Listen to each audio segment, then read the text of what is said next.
आज आमी बानाबो कातला माछेर तेल झाल।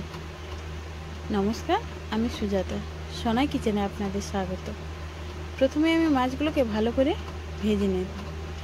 भेजे नेওয়ার পরেই ওই তেলে পেঁয়াজ কুচিগুলো দিয়ে দেবো। আমি পেঁয়াজটা ঝুড়ি ঝুড়ি করে কেটেছি যাতে ভাজতে ভাজতে পেঁয়াজটা গলে যাবে।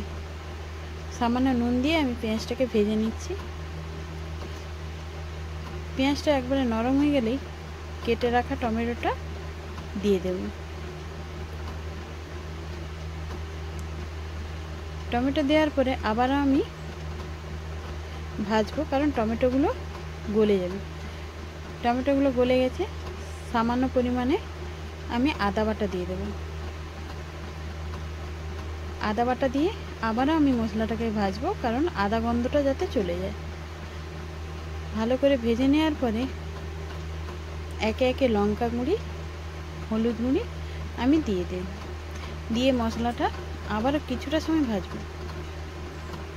ভাজার পরে তাতে আমি পোস্ত বাটা দিয়ে দেব।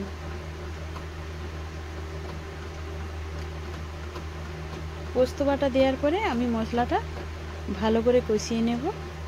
মশলা থেকে তেল ছেড়ে দিলেই তারপরে আমি ওই মশলাতে জল দিয়ে দেব।